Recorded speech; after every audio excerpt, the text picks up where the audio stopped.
Hello, good morning বন্ধুরা। সকলকে জানাই এক মিষ্টি সকালের অভিনন্দন। চুমকিজ অ্যাডভেঞ্চার এসে গেছে তোমাদের চলার পথের সঙ্গী হতে, এক মিষ্টি গল্প আর হাসির কফি হাতে। ঘড়ির কাঁটা বলছে এখন ভোর 3:25। আমরা সবাই জেগে উঠেছি।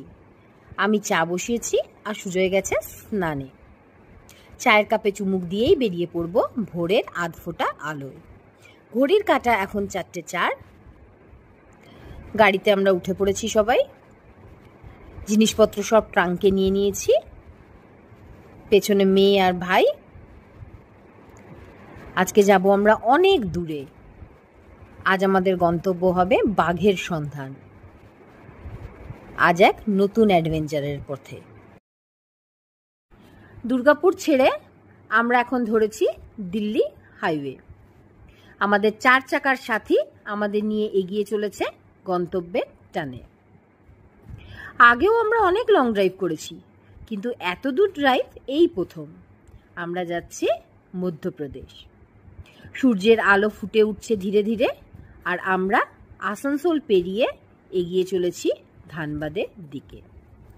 পৌঁছে গেছি ধানবাদ। এটা আমাদের ফার্স্ট স্টপ। একটা চা ব্রেক। 1 কাপ চায়ে চুমুক দিয়ে আবারও রওনা হওয়া।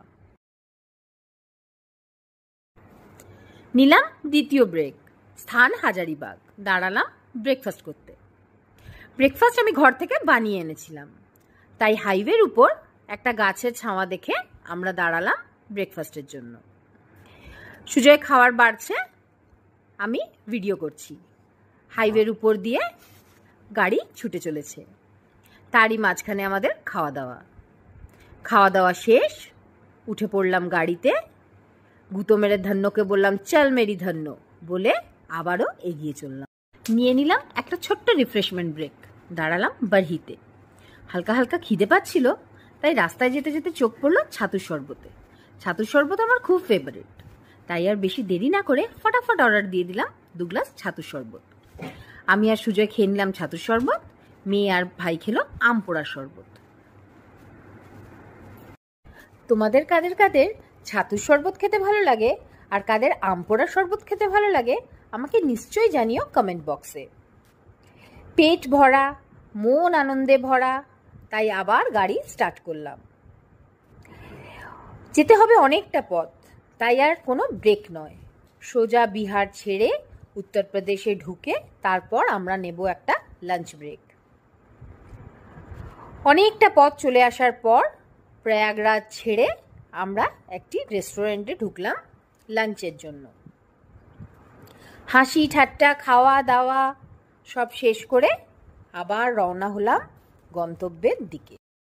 ভেবেছিলাম আজকে আমরা রাত্রিবাস করব মির্জাপুরে, কিন্তু মির্জাপুর পৌঁছে দেখলাম হাতে এখনো অনেকটা সময়। আমরা পৌঁছে যাব মধ্যপ্রদেশ। তাই আর দেরি না করে ধরলাম মধ্যপ্রদেশের পথ। ধন্য ছুটছে নিজের তালে, আর আমরা উপভোগ করছি প্রাকৃতিক সৌন্দর্যের প্রতিটি মুহূর্ত।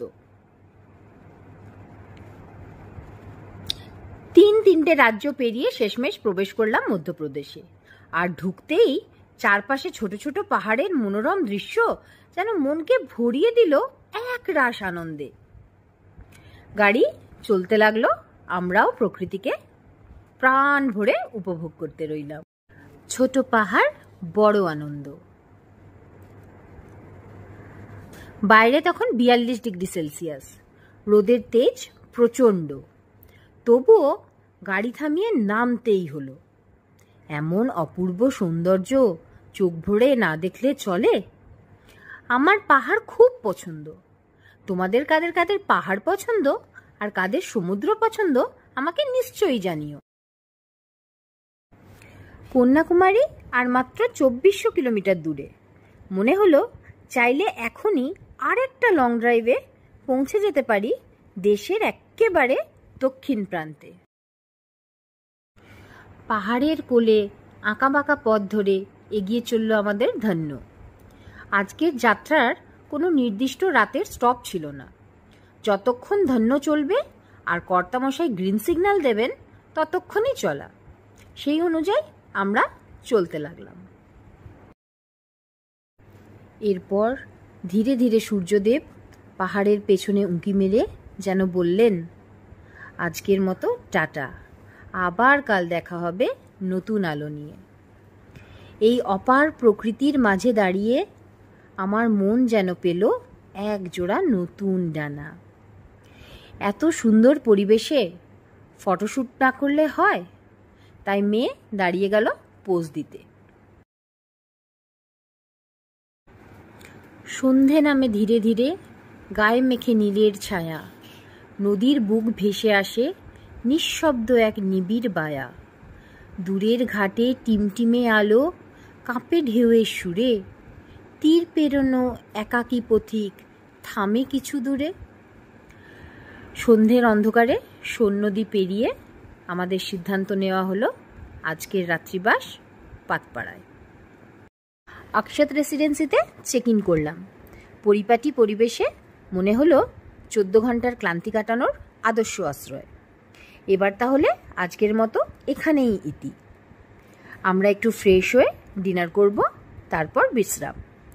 কাল সকালে আবার দেখা হবে নতুন গল্প আর নতুন অভিজ্ঞতা নিয়ে। গুড নাইট বন্ধুরা, সকলে খুব ভালো থেকো আর আমাকে অনেক অনেক ভালোবাসা দিও।